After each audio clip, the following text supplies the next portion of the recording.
तो मित्रों, सर्दियां आने वाली हैं और इसी के साथ आने वाला है स्मॉग का मौसम। स्मॉग और फॉग दोनों ने बड़ा डिस्टर्ब कर रखा पूरी राजधानी को।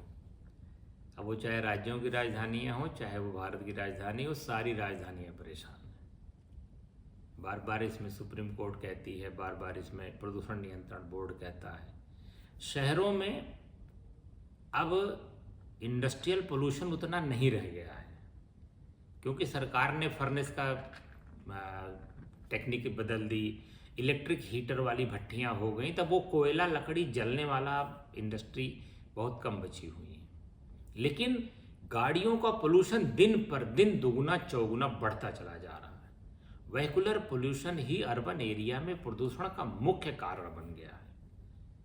बाकी जो कंस्ट्रक्शन एक्टिविटीज़ हैं, धूल धक्कड़ हैं, ये पार्टिकुलेट मैटर्स वाली चीज़ें हैं, ये तो चलती ही रहती हैं।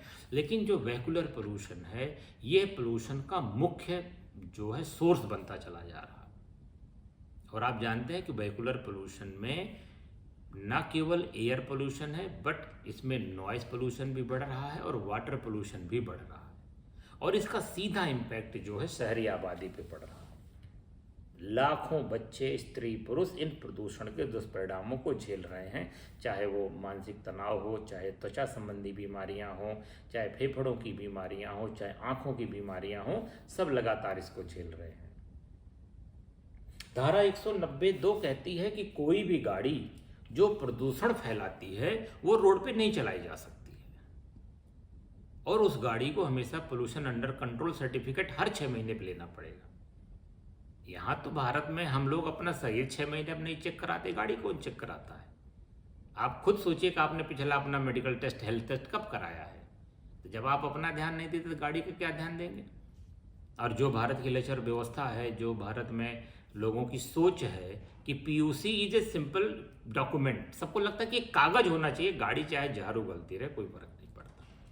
आज मैं इस पर आपसे डिटेल बात करूंगा कि गाड़ियों का जो पोल्यूशन है वो पैदा कैसे हो रहा है, उसको रोकने की टेक्नोलॉजी क्या यूज हुई है, और ये समस्या अब किसके ऊपर आके रुकी हुई है।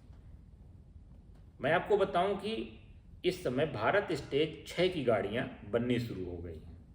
भारत स्टेज 6 जो है मानक है गाड़ियों से उत्सर्जन होने वाले जो धुआं होता है, इसको कहते हैं कि ऑटोमोबाइल इमिशन स्टैंडर्ड। भारत सरकार ने इसमें बहुत सारी व्यवस्थाएं की। BS4 से सीधे BS6 में चले गए, BS6 की गाड़ियां बनी, इलेक्ट्रॉनिकली इसको लिंक कर दिया पोल्यूशन के PUC को आपकी RC के साथ, कि ताकि हमेशा चेकिंग की जा सके। साथ ही साथ आपके लिए एक पोर्टल बना दिया, उस पोर्टल पे जाकर आप अपना PUC देख सकते हैं, अप्लाई कर सकते हैं, ले सकते हैं। पोल्यूशन टेस्टिंग सेंटर्स ढेर सारे बना दिए। लेकिन हमारी गंभीरता अभी उतनी नहीं है कि हम प्रदूषण को रोकने के लिए, खासतौर पे जो वाहन जनित प्रदूषण, हम कैसे रोकें। आज मैं इस पर एक छोटा सा सिलसिलेवार बात करता हूँ कि वाहन जनित प्रदूषण के 3 पार्ट होते हैं। एक होता है ईंधन, एक होती है गाड़ी, एक होता है ड्राइवर। ईंधन आप जानते हैं पेट्रोलियम है। हम लोगों ने कक्षा 7-8 में पढ़ा ना, पेट्रो मतलब चट्टान और ओलियम मतलब ऑयल, यानी कि चट्टानों से निकलने वाला ऑयल। नहीं तो पेट्रोलियम एक केमिकल है जिसके जो मुख्य कंटेंट है वो है हाइड्रोकार्बन्स। इसमें alkane, psycho alkane, aromatic carbons, इस ग्रुप के तमाम सारे रसायन पाए जाते हैं। इनको डिस्टिलेशन किया जाता है। डिस्टिलेशन करके इसमें से diesel, petrol, gasoline, LPG, PNG सब अलग किया जाता है। और इन्हीं जो पेट्रोलियम के सोर्स होते हैं, जिनको हम तेल का कुआं कहते हैं, इन्हीं तेल के कुओं में ऊपर रहती है CNG, जो नेचुरल गैस है, जिसको हम कंप्रेस्ड करके यूज़ करते हैं, नेचुरल गैस। तो ये जो रसायन है, ये रसायन मिल करके हजारों लाखों सालों में पेट्रोलियम बने हैं। अब ये जो केमिकल हैं, सल्फर, कार्बन, लेड, ये सब जाते हैं जब इंजन में। तो अपने यहाँ इंजन का टेक्निकल नाम जानते हैं ना, इंटरनल कंबसन इंजन, आंतरिक दहन इंजन इसको कहते हैं। तो इंटरनल कंबसन इंजन के अंदर जब जाते हैं तो ये जलते हैं। जलने के लिए ऑक्सीजन चाहिए, तो ऑक्सीजन के साथ जल के ये बहुत सारे ऑक्साइड बनाते हैं, जैसे carbon monoxide, carbon dioxide, nitrous oxide, nitrogen dioxide, carbon sulphate, lead oxide इत्यादि चीज़ें बनाते हैं। लेड एक बाहर से मिलाया हुआ केमिकल होता है। गाड़ियों के मामले में एक ऑक्टेन नंबर होता है। ऑक्टेन नंबर होता है, जब पिस्टन दौड़ता है ना रिंग में तो खट खट खट खट की आवाज़ आती है। तो उस आवाज़ को कम करने के लिए जो ईंधन है, जो पेट्रोल है या उसमें लेड मिला देते हैं। आप जानते हैं लेड क्या लुब्रिकेंट है, उस आवाज़ को कम कर देता है। तो ऑक्टेन नंबर एक कॉन्सेप्ट बना है, तो जितना कम ऑक्टेन नंबर होगा उतनी अच्छी गाड़ी मानी जाएगी। तो लेड मिला देते तो लेड ऑक्साइड बनता था। लेड ऑक्साइड दमा कराता था, फेफड़ा खराब करता था। भारत सरकार ने बाद में लेड ऑक्साइड को बना कर दिया। तो ईंधन की आपकी यह बनावट है कि आपके ईंधन में कोई ऐसी चीज़ नहीं जो जहर नहीं है।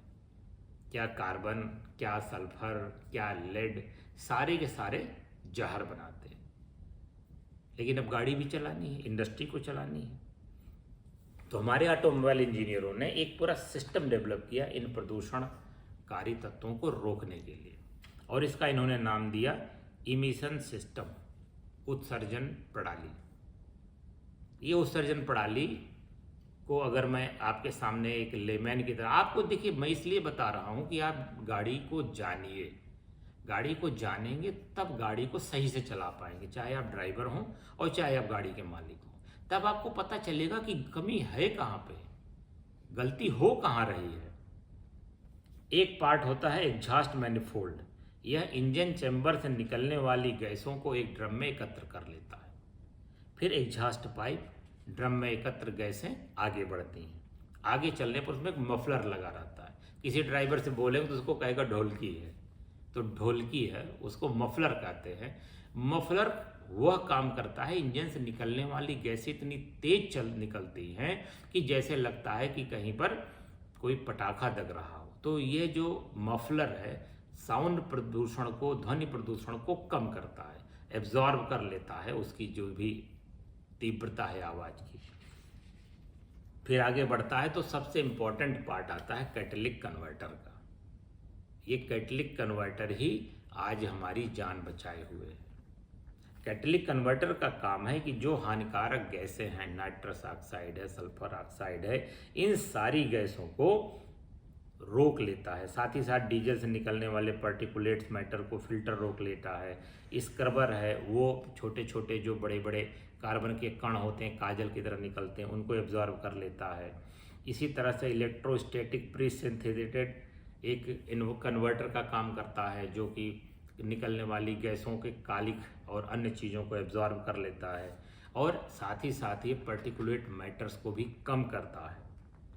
अब एक नया आगे बढ़ गई हमारी टेक्नोलॉजी, इन्होंने एक गाड़ियों में बॉक्स लगा दिया है, उसको कहते हैं carbon capture and storage box. यानी कि गाड़ियों से निकलने वाला जो कार्बन पार्टिकल है उसको वो एब्जॉर्ब करके इकट्ठा कर लेता है। इसीलिए आप देखते होंगे गाड़ियों से अक्सर सफ़ेद धुआं निकलता है। तो वो सफ़ेद धुआं कहाँ से पैदा हुआ? इसमें से कार्बन फिल्टर करके एक बॉक्स ने अपने अंदर फिल्टर कर लिया है, ताकि बाहर निकल करके यह कार्बन हवा में न मिल जाए और सांस लेने वाले लोगों के फेफड़ों तक जाकर उनको रोगी न बनाए। जो कैटलिक कन्वर्टर होता है, इसके अंदर होते हैं प्लैटिनम, पैलेडियम, रेडियम, ये ऐसी धातुएं हैं जो कि निकलने वाले कार्बन और सल्फर को अपने अंदर रोक लेती है। ये सबसे बड़ा प्रोटेक्शन है सल्फर डाइऑक्साइड के विरुद्ध। आपको याद होगा इसी से एसिड रेन होती है, बड़े बड़े जो इमारतें हैं वो क्षतिग्रस्त होती हैं, क्षरण होता है लोहा और अन्य धातुओं का। तो ये सल्फर डाइऑक्साइड को कैटलिक कन्वर्टर रोकने में सबसे ज़्यादा सफल होता है। इसी तरह से नाइट्रोजन डाइऑक्साइड का उत्सर्जन कम करने के लिए कैटलिक कन्वर्टर में आजकल एक नया काम हो रहा है, उसको कहते हैं कि डीजल में यूरिया मिलाना। तो आप देखे होंगे ना कि जब यूरिया डीजल में मिलाया जा रहा तो खेती के लिए यूरिया कहाँ से मिलेगा, इसीलिए मारामारी मची हुई है। लेकिन मित्रों, मैं आपको बता दूं कि वो खेत में पड़ने वाली बोरे की बोरे यूरिया डीजल में नहीं डाली जाती, और ऐसा न हो कि आप ला के मिला लीजिए कि 4 किलो यूरिया लाए और डाल दिए डीजल की टंकी में। ये यूरिया नाम है उस रसायन का, जो रसायन एक बॉक्स में लगा के डीजल एग्जॉस्ट फ्लूइड के पास लगा दिया जाता है। डीजल एग्जॉस्ट के बाद एक फ्लूइड रूप में लगा रहता है, और यह निकलने वाली जो नाइट्रस ऑक्साइड है इसके साथ रिएक्ट करके नाइट्रोजन को अलग कर देती है, ऑक्सीजन के साथ H2O रिएक्ट करके पानी बना देता है। तभी कभी कभी आपने देखा होगा कि एग्जॉस्ट पाइप से बूंद बूंद पानी गिरता है। देखा कभी ध्यान से? कभी ध्यान दीजिएगा कि कभी कभी एग्जॉस्ट पाइप से बूंद बूंद पानी टपकता है। तो ये वही पानी है जो हमारी डीजल में मिली हुई यूरिया ने नाइट्रस ऑक्साइड से ऑक्सीजन अलग किया, नाइट्रोजन को अलग किया। तो ये आजकल यूरिया मिला हुआ रसायन लग रहा है, जिसको कि डीजल एग्जॉस्ट फ्लूइड कहते हैं। इसको कभी कभी हम यूरिया बेस्ड लिक्विड भी कहते हैं। लेकिन जो हमारे ड्राइवर हरदम कहेंगे साहब डीजल गाड़ी में यूरिया कम हो गई है, या यूरिया की वजह से डीजल की खपत बढ़ जाती है। इसको मैं आपसे बताऊं क्योंकि इससे माइलेज बढ़ जाती है, खपत बढ़ जाती है डीजल की, और डीजल ज़्यादा खाने लगती है गाड़ी। कभी कभी इसमें निकलने वाला पानी मिलके डीजल के लेवल को बढ़ा देता है। तो इन सब चीज़ों को इसीलिए मैं आज आपको बताया कि जब मैं इसको पढ़ रहा था तो मुझे लगा कि यह नई टेक्नोलॉजी है, ड्राइवरों को पता होना चाहिए कि इस यूरिया के लिक्विड का क्या फ़र्क पड़ता है। गाड़ी चलाते समय आपको अंदाज होना चाहिए कि गाड़ी में क्या कमी आ गई है। तो इस प्रकार से जो हमारा कैटालिटिक रिडक्शन है, ये NO2 को रिड्यूस करता है, नाइट्रस ऑक्साइड को रिड्यूस करता है, नाइट्रस डाइऑक्साइड को रिड्यूस करता है, और ये डीजल मिश्रित जो यूरिया मिश्रित जो डीजल है वो उसको सही करता है कि वो प्रदूषणकारी न रह पाए। इसी प्रकार से सबसे अंत में इस इमिशन सिस्टम में एक टेल पाइप होती है जहाँ से फाइनली धुआं निकल जाता है। तो किसी भी ड्राइवर को ये जानना चाहिए। जैसे आपके गाड़ी के पूरे सिस्टम को हम लोग बोलचाल में साइलेंसर कहते हैं।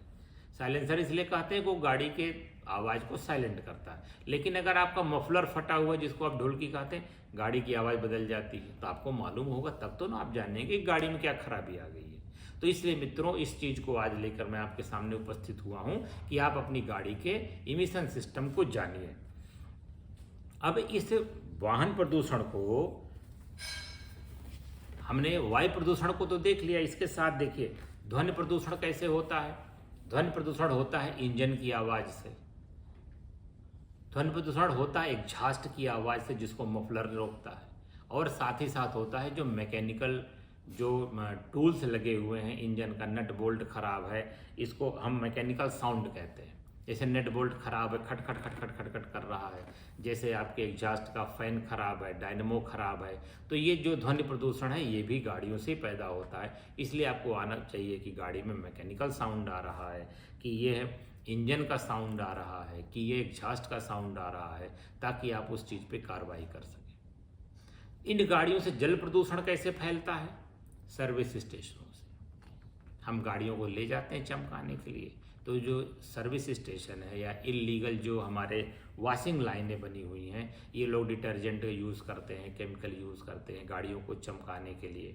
गाड़ियों से निकलने वाला इंजन ऑयल, ब्रेक ऑयल का सही से स्टोरेज नहीं करते हैं, उसी नालियों में बहा देते हैं। और ये डीजल या POL, पेट्रोलियम ऑयल और लुब्रिकेंट, ये POL पानी के साथ बहता हुआ जल स्रोतों में, नदियों में, तालाबों में, या कहीं कहीं कुछ लोग ऐसे दुष्ट होते हैं कि बोरिंग करके वो पानी के अंदर डाल देते हैं ताकि उनको कार्रवाई से बचा सकें अपने आप को।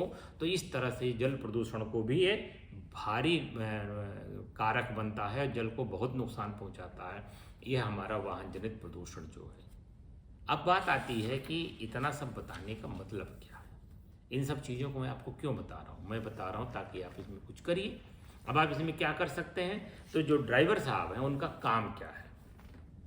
पहला काम है कि वो वाहन का मेंटेनेंस नियमित रखें, वाहन का नियमित मेंटेनेंस रखें। जो नियत सर्विसेज हैं जो आपको बोनस पॉइंट के रूप में मिलती हैं कंपनियों से, आप उन सर्विसेज को समय पे अपने कराएं। इसके बाद बोनस पॉइंट खत्म हो जाए तो 1000 किलोमीटर, 500 किलोमीटर, जैसी गाड़ी की उम्र हो, गाड़ी की नियमित मेंटेनेंस कराएं। इसके साथ ही साथ इंजन ऑयल की नियमित समय पे चेंजिंग कराते रहें, ताकि इंजन के अंदर पुर्जे न घिसें। पुर्जे घिसेंगे तो आंतरिक दहन खराब होगा, उससे धुआं ज़्यादा बनेगा। फिल्टरों को चेंज कराएं, क्योंकि आपसे मैंने कहा था कि ये फिल्टर न केवल कार्बन पार्टिकल्स को, अपितु ये जो हमारे जो इसमें कार्बन का जो कंट्रोलर है जो इकट्ठा करता है कार्बन पार्टिकल्स को, वो बॉक्स भी जो है ना खराब हो, जाम ना हो जाए। जो हमारा फिल्टर पार्टिकुलेट मैटर्स को फिल्टर करता है वो चोक हो जाएगा तो गाड़ी की परफॉर्मेंस ख़राब होगी और धुआं बढ़ जाएगा। इसी प्रकार से एक बड़ा इम्पोर्टेंट पार्ट होता है टायरों का एयर प्रेशर। टायरों का एयर प्रेशर अगर बहुत लो होगा तो गाड़ी फ्लैट हो जाती है, इससे इंजन पे दबाव बनता है, इससे ईंधन ज़्यादा जलता है, ज़्यादा धुआं निकलता है। तो जो गाड़ियों के मानक प्रेशर है टायर के हिसाब से, हर गाड़ी का अपना अलग है, भार वाहन का अलग है, कार का अलग है, मोटरसाइकिल का अलग है, इसके बारे में फिर कभी हम बात करेंगे। तो वो अपने एयर प्रेशर को मेंटेन रखिए। साथ ही साथ कार्बन कलेक्टर एवं स्टोरेज बॉक्स की सफाई बराबर कराते रहिए और एग्जॉस्ट सिस्टम का मेंटेनेंस सबसे इम्पोर्टेंट है। गाड़ी को संभाल के चलाइए, ऐसा ना हो कि किसी चीज़ में टकरा के उसका मफलर फट जाए तो उससे ध्वनि प्रदूषण बढ़ जाए, गाड़ी की परफॉर्मेंस खराब हो जाए। तो इस प्रकार से वाहन की इंजन और फ्यूल इंजेक्शन की ट्यूनिंग जरूर कराइए। जब भी आप गैरेज जाए तब देख लीजिए कि वाहन का जो इंजन का है और जो फ्यूल का इंजेक्शन है इसकी ट्यूनिंग है कि नहीं है। पता लगा कि ज़्यादा तेल इंजेक्ट कर रहा है या कम तेल इंजेक्ट कर रहा है तो इंजन की परफॉर्मेंस पे खराबी होती है। ज़्यादा तेल इंजेक्ट कर देगा तो धुआं ज़्यादा होगा और कम तेल इंजेक्ट करेगा तो वो गाड़ी का परफॉर्मेंस खराब होगा। औसत गति सबसे इम्पोर्टेंट है। 55 किलोमीटर के ऊपर गाड़ी कभी न चले अगर आप चाहते हैं कि गाड़ी से प्रदूषण ना निकले। तो गाड़ी के प्रदूषण को बचाने के लिए सबसे इम्पोर्टेंट जो चीज़ है वो स्पीड है। 55 किलोमीटर प्रति घंटे से ज़्यादा जब आप गाड़ी चलाते हैं तो ज़्यादा तेल जलता है, उससे कम तेल जलाते हैं तो आप क्लच पे चलाते हैं तो धुआं ज़्यादा निकलता है। तो 55 किलोमीटर की औसत गति से चलाएं, हमेशा यात्रा सुरक्षित आपकी रहेगी। साथ ही साथ प्रदूषण भी आपकी गाड़ी से नहीं निकलेगा। गाड़ियों में ओवरलोडिंग कम करें, लो गियर पे गाड़ी न चलाएं, ये 2 इम्पॉर्टेंट पार्ट हैं। जब ओवरलोडिंग होती है तो खींचने के लिए जान देनी पड़ती है, तो इंजन खूब ताकत लगाने के लिए डीजल पीता रहता है। इसी प्रकार से लो गियर पे गाड़ियों पर स्पीड नहीं आती है और धुआं ज़्यादा निकलता है। गाड़ियों में जो मिलावटी तेल है वो सबसे खतरनाक होता है। तो किसी भी बंधु से मैं अनुरोध करूंगा कि ऐसी प्रमाणित तेल की टंकी से डीजल पेट्रोल लीजिए जहां पर मिलावट की कोई संभावना ना हो। तो गाड़ियों में तेल मिलावटी ना इस्तेमाल करें, क्लच का प्रयोग कम से कम करें और खड़ी गाड़ी हो एसी का प्रयोग कम से कम करिए। एसी के प्रयोग से प्रदूषण बढ़ता है।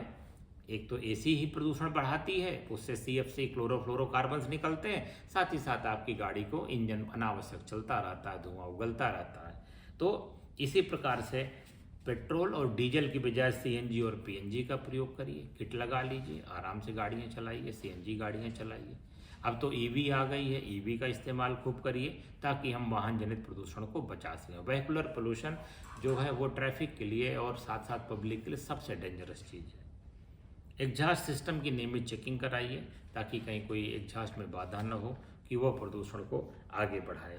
साथ ही साथ जो धारा 115(7) में पीयूसी की अनिवार्यता है उस पीयूसी को बराबर लीजिए, क्योंकि हम अगर डीजल और पेट्रोलियम का इस्तेमाल कर रहे हैं तो हम प्रदूषण को समाप्त नहीं कर सकते हैं, बट उनको अंडर कंट्रोल रख सकते हैं, जिसके लिए पीयूसी मिलता है।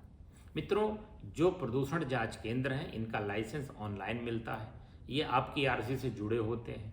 बाट माप विभाग और साथ ही साथ प्रदूषण नियंत्रण बोर्ड द्वारा इनकी मशीनों का कैलिब्रेशन किया जाता है और ये हर 6 महीने पे आपको अपनी गाड़ी की चेकिंग करा के इन वाहन प्रदूषण जांच केंद्रों पर अपनी पीयूसी ले लेनी चाहिए और ये पीयूसी ऑनलाइन आपकी आरसी से अटैच हो जाती है। जब भी आपकी गाड़ी चेक की जाएगी तो अपने आप दिखाई पड़ेगा कि आपका पोल्यूशन अंडर कंट्रोल सर्टिफिकेट कितना पुराना है।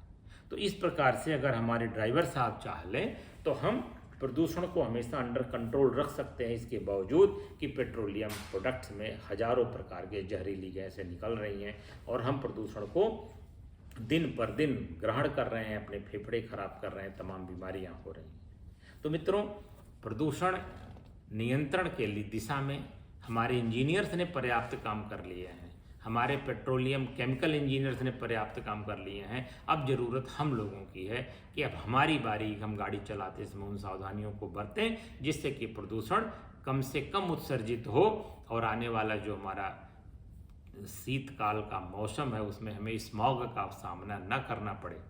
धन्यवाद।